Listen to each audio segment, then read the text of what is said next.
Para todas as pessoas que são do time inverno como eu, agora começa a aparecer novamente nossas sonrisas. O clima mais ameno, rico chocolatito caliente adelante do fogo e, obviamente, o que mais nos hace feliz é esses colores lindos de outono e inverno, rojizos, amarillos e rojos que aparecem em nossas plantas. Pero também as pessoas que estão no hemisfério norte agora, que estão entrando em primavera, verano, também vão poder ver essas colorações, como por exemplo, em hojas novas que saem de nossas plantas e depois se tornam verdes, em plantas que quedaram muito expostas ao sol e algumas que são rojas durante todo o ano. Nesse vídeo, nós vamos ver como as plantas conseguem, então, cambiar os pigmentos e para que isso é necessário em las plantas. Vocês já sabem, meu nome é Samantha Klein e bem-vindos a Mi Jardín el Desierto.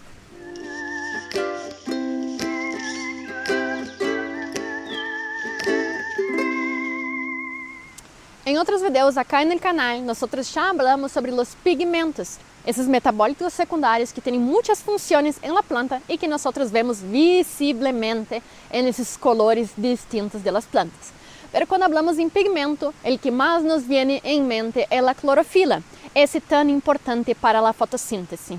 Pero há outro pigmento muito importante, tanto em nossas vidas como também em lo de las plantas, e esse seria a antocianina, presente em frutos que nós comemos, em hojas e também muito em flores.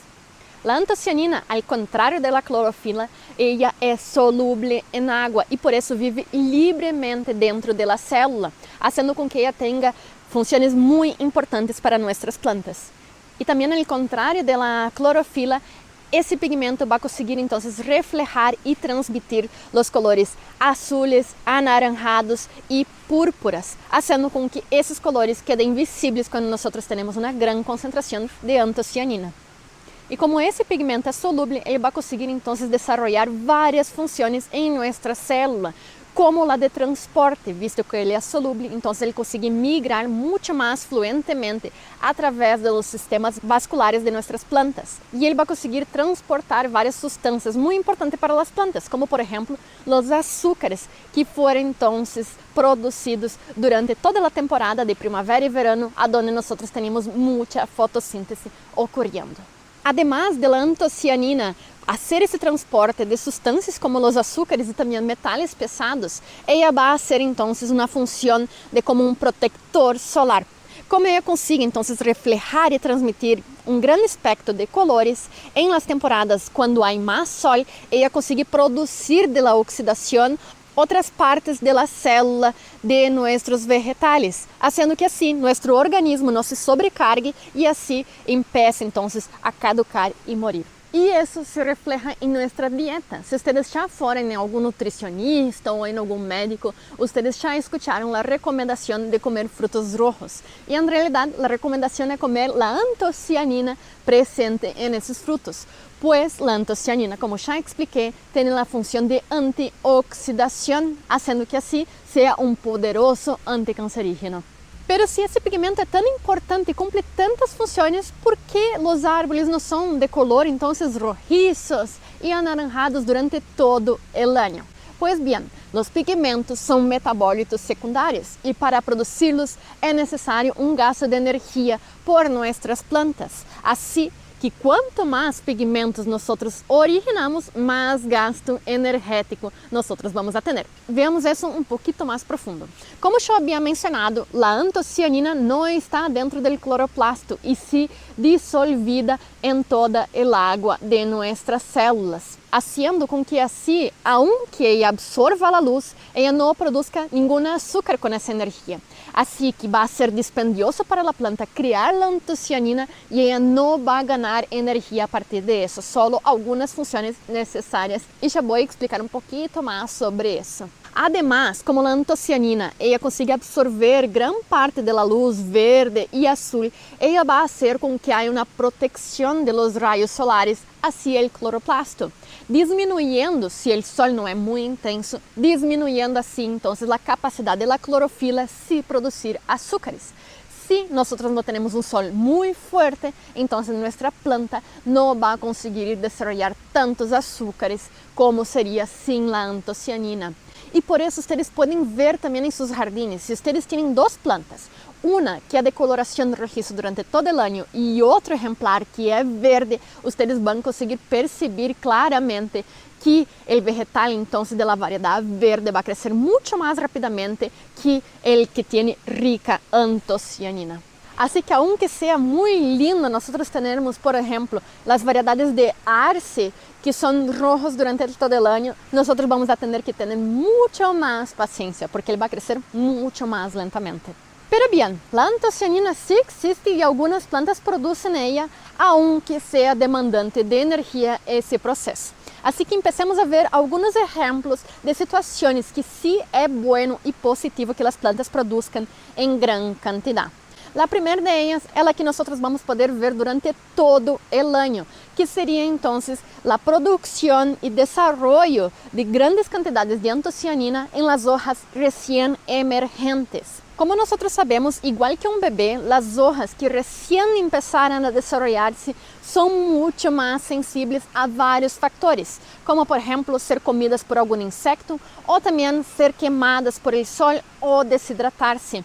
Y eso se debe que la capa de cutícula alrededor de la planta no tiene mucha deposición de ceras y celulosa, haciendo con que el agua consiga evaporarse mucho más rápidamente y como hay pocas celulosas, ceras e outros produtos secundários que vão inibir a herbivoria, essas plantas quedam muito mais susceptíveis a insectos, depredadores e também animais de grande porte. Então, essa debilidade de proteger-se das hojas chicas seria então, porque como elas estão expandindo e crescendo muito rápido, seria muito difícil com uma grande quantidade de celulosa e também ceras, porque seria um impedimento para que se expandiera e continuara crescendo rapidamente. Assim que a planta só empieza a depositar ceras e outras coisas em sua parede celular para quedar mais rígida quando ela já está adulta. E é por isso também que nós vamos a preferir umas hojas tenras de lechuga que uma que já está vieja, muito mais agria e muito mais áspera e dura. Pero bien, como será que a antocianina vai entrar em todo isso? Bien, as hojas mais tenras, elas têm menos capacidade de conseguir almacenar a água dentro de si, visto que estão sofrendo muita evaporação, porque a parede celular aún não é muito rígida. Se nós depositamos antocianina em essas hojas mais novas, vai reflejar grande quantidade do sol e assim a hoja não vai calentar-se tanto, evitando a maior parte da evapotranspiração. Assim que essas plantas vão conseguir reter mais água e assim sobreviver por mais tempo e expandir-se cada vez mais rápido. Quanto mais água no interior dessas plantas, mais ela vai conseguir dilatar-se, fazendo com que assim o crescimento seja muito mais rápido. Se temos muita evaporação, nós não vamos a ter um crescimento favorecido nessas plantas. Por isso que muitas, quando começa a quedar muito caloroso em verano, elas param o crescimento e começam a tornar-se mais rojizas. E também há um segundo fator. Vocês se acuerdan daquela base de química em la qual nós decimos que a água sempre vai movimentar-se de um local com pouca quantidade de soluto para um local mais concentrado em solutos? Pues bien, la antocianina ella se disuelve en agua, o sea que aumentando la concentración de antocianina dentro de nuestra planta, el agua también va a verse favorecida y empujada para entrar en esas hojas nuevas, aumentando la cantidad de agua en nuestras hojas y así aumentando el crecimiento mucho más eficaz y veloz en nuestras hojas nuevas. Y cuanto más rápido esa hoja crezca, más rápidamente ella va a poder empezar entonces a desarrollar metabólitos secundarios que van a dar esos gustos amargos, como las saponinas, va a conseguir depositar ceras alrededor de las hojas para impedir la evapotranspiración y también va a enriquecer y depositar mucho más celulosa y lignina en ellas en algunos casos. Interesante, ¿no? E vocês conseguem acordar-se alguns outros tipos de planta que possuem grande quantidade de pigmentos rosados, rojos e também morados? Bien, a mí me viene rápidamente en la cabeza las cactáceas y suculentas. Muchas de ellas tienen coloraciones muy vibrantes y lindas que acaban haciendo ellas muy ornamentales. Y eso también se debe a las antocianinas. Bien, nesse caso, essas plantas sempre estão expostas a certo estresse hídrico, visto que elas evolucionaram principalmente nesses entornos que são mais desérticos ou também nas estepas, onde hace frio e a água não está disponível em la forma líquida, aumentando a quantidade de antocianinas dentro das células das hojas. Isso também vai aumentar a capacidade de retenção e atracção da água. Assim que quando a água está disponível, ela é rapidamente succionada por las raízes e impulsionada então hacia as hojas. E aí ela consegue quedar então em grandes concentrações, visto que ela vai tentar dissolver todos esses solutos que são esses metabólitos secundários chamados antocianinas. Assim que não somente em outono nós vamos ver esses colores vibrantes, nós podemos perceber se nós exponemos nossas suculentas e cactáceas a maiores períodos sem águas e também a uma grande exposição solar, essas plantas vão começar a quedar com pigmentos muito mais lindos. E isso me leva a um tip, uma sugestão que quero dar-lhes a vocês para que vocês não caigam, digamos, em fake news. Quando vocês vão em viveros e eles dizem que têm uma grande variedade super diferente, com uma coloração distinta em uma suculenta, sempre percebam se não é solamente a exposição solar alta que lhe deram a essa cactácea e também a falta de água. Isso pode cambiar drasticamente a coloração de nossas suculentas. Pero bem, agora vamos ao caso mais emocionante de todos que nós estamos vendo agora no hemisfério sul, principalmente nessas zonas de mais altitude, onde queda mais frio, e também em la zona subtropical e em las zonas templadas, que nós vemos essa coloração então, principalmente em las plantas caducas. Pero, o que significa realmente plantas decíduas ou caducas? Bem, nessa época do ano, nós aún temos uma grande quantidade de exposição solar para que nossas plantas hagam a fotossíntese. Pero os dias começam a quedar mais frios, a duração da exposição solar também é muito menor e o risco de heladas já queda muito maior, fazendo com que as plantas quedem em peligro se não fazem nada nesse momento. Bem, e se as plantas então não começam a modificar seu metabolismo, todos esses açúcares, clorofila e outros metabólitos que estão acá em las hojas vão acabar perdendo-se, visto que as heladas vão fazer com que todo esse material então comece a dilatar e acabe ocorrendo a morte celular. Assim que essas plantas então começaram a desenvolver uma evolução em la qual elas conseguem descartar essas hojas, pero sem antes guardar todos esses nutrientes em las partes las quais não são afetadas por las heladas, como por exemplo o tronco principal, as ramas mais gruesas e também as raízes. Pero agora vamos a pensar um pouquinho. Bien, a planta então tem que realocar todos esses nutrientes que estão acá, clorofila, açúcares, enzimas, proteínas que estão, e enviá-las então a outras partes de nossa planta que vão conseguir perdurar então durante essas épocas de muito frio.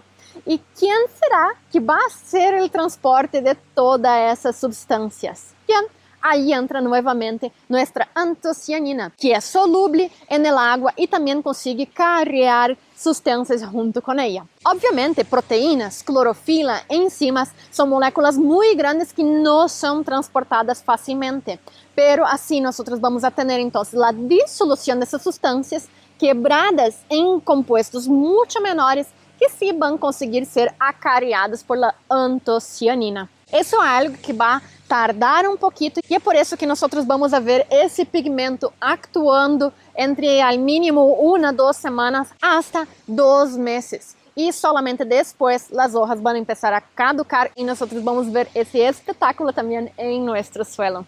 Bem, e são todos esses fatores, como por exemplo, a grande quantidade de açúcares produzidos durante a primavera e verano em nossas hojas, os dias mais curtos, os dias mais frios, vão impulsionar então uma produção massiva de antocianinas. E quando elas são generadas, elas já são apareadas com um açúcar para que assim então comecem a ser chevados a nossos troncos e raízes de nossas plantas. Mientras esse processo ocorre, nossas plantas então vão quedando cada vez com menos coloração, hasta quedar solamente a carcaça de celulosa que não vai ser aproveitada, como por exemplo essa hoja acá. Quando isso ocorre, o pecíolo vai começar a engrossar-se e vai destacar-lo, fazendo com que assim nossas hojas caigan, pero todos os nutrientes já estejam em nossa planta de uma forma segura. Pero vocês creem que isso é todo? A antocianina vai cumprir muito mais funções nessa época otoñal. Primeiro de todo, ela também vai ser essa proteção, não somente solar, pero também contra as heladas, fazendo com que as plantas consigam sobreviver a pequenas heladas não muito fortes nessa temporada, ganhando um pouquinho mais tempo para que a antocianina consiga continuar com o transporte e aproveitar o máximo possível de los recursos acumulados durante o verano. E además, pensamos um pouquinho mais profundo. Se todas as substâncias estão sendo sacadas das hojas e sendo levadas ao tronco, não quedam muitos solutos em nossas hojas, fazendo com que assim a água não flua mais e a morte celular seja muito mais rápida. E, mientras a antocianina faz esse trabalho, a clorofila aún está funcionando, a menor porcentagem, pero aún está funcionando. Assim que a antocianina vai conseguir compensar essa concentração de solutos das hojas, fazendo com que aún assim haja água em nossas hojas, fazendo com que o metabolismo da clorofila e a fotossíntese continuem funcionando para que haja o maior aproveitamento da energia solar que vai quedar muito escassa e impossível de aproveitar em los próximos meses. Además, como a fotossíntese aún está ocorrendo, aún existe a oxidação generada por todo esse procedimento. E não somente da fotossíntese, mas toda essa degradação que nós temos de todas essas clorofilas, desses açúcares, dessas enzimas, hace também que nós tenhamos muito porcentagem de radicales livres em nossas hojas. Igual que nós quando comemos um blueberry, um arándano, nós vamos a ter uma função antioxidante, a antocianina também vai actuar em las hojas. Por isso que é tão importante nessa época, pero também em nossa alimentação. De verdade, a antocianina é um herói para nossas plantas. Pero a presença de antocianinas não vai estar solamente no inverno em nossas plantas caducas ou decíduas. E sim também vai estar presente nessas hojas que permanecem em las plantas durante todo o inverno, como por exemplo os manzanos e as hiedras. E vamos a ver então agora como é o funcionamento e por que isso ocorre. Nós já falamos então sobre a concentração de solutos que cambia mientras nosotros tenemos cada vez más antocianina. Y eso en verdad no es muy distinto de lo que pasa en otros organismos, como por ejemplo los peces antárticos. Cuando nosotros aumentamos la cantidad de solutos disueltos en el agua de un organismo, como por ejemplo en la sangre o en la savia de nuestras plantas, nosotros disminuimos el punto de congelación, que seria então o ponto em qual essa água vai começar a expandir-se e solidificar-se em forma de hielo. Essa solidificação da água que faz com que ela se expanda é o que faz o dano em nossas plantas, visto que as células vegetales se hinchan, fazendo com que elas se quebrem e assim mueram. Se nós temos uma grande concentração de solutos, por exemplo, as antocianinas, o ponto de congelação vai baixar tanto que é muito possível que as plantas consigam sobreviver a temperaturas invernais, como hasta menos 40 em alguns lugares do mundo, onde nós temos essas plantas. Sendo possível que algumas plantas consigam resistir a las zonas mais extremas de nosso mundo, como por exemplo, a Sibéria e também nossa Patagônia argentina e chilena. Bien, y teniendo en consideración todo lo que yo ya hablé en ese video, ahora ustedes ya tienen una herramienta más para conseguir diagnosticar sus plantas cuando no sea otoño y ellas están quedando rojizas. Como por ejemplo, cuando nosotros tenemos lluvias muy intensas y principalmente si nosotros tenemos esos suelos más arcillosos que retienen mucho el agua. Muchas veces nuestras plantas van a empezar a presentar pigmentos rojizos em las hojas. Pensemos um pouquinho então por que isso poderia passar em esse cenário. Pois bem, quando nós temos extensas chuvas, principalmente em um suelo que retém demasiado água, os porcentagens de oxígeno aí presentes para as raízes vai ser muito diminuto, fazendo com que as raízes não consigam mais respirar. E Solamente as plantas conseguem absorver água quando há uma oxigenação em las raíces.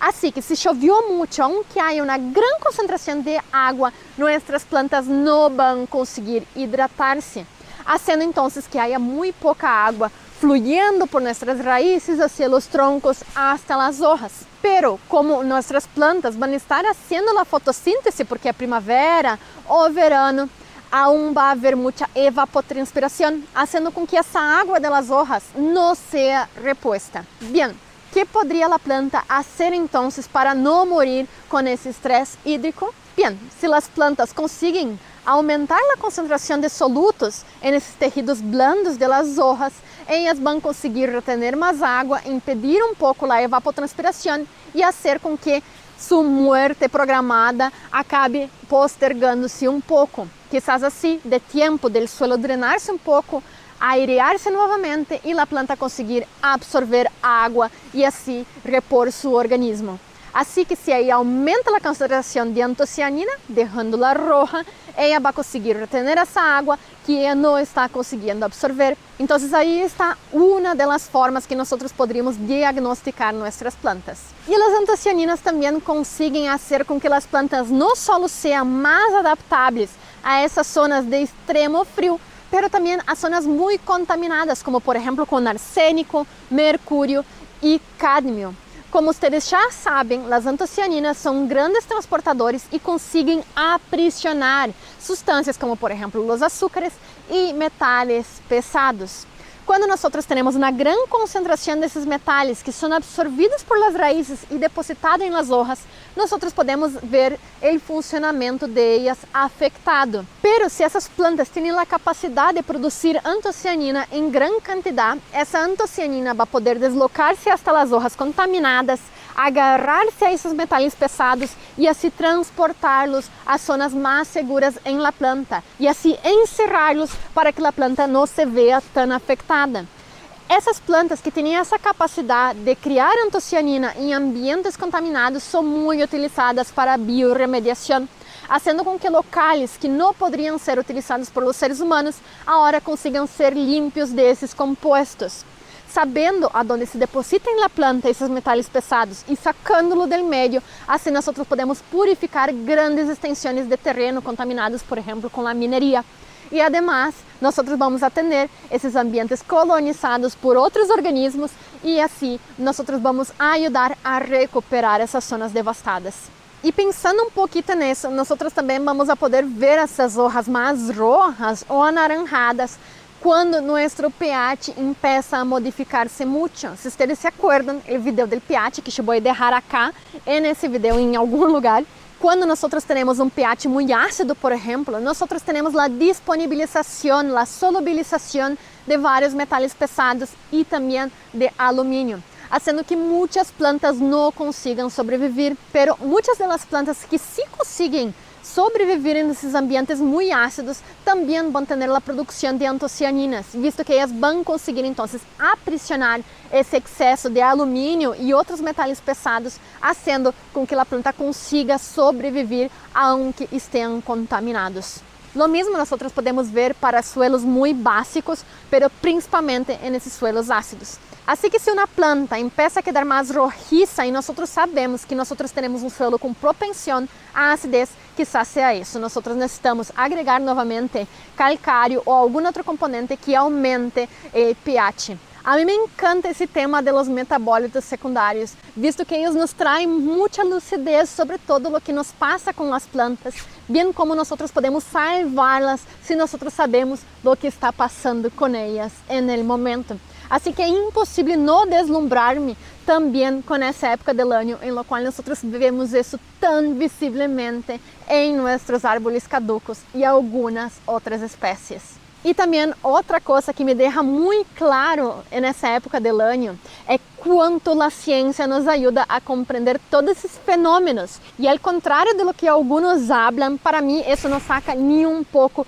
a magia da natureza.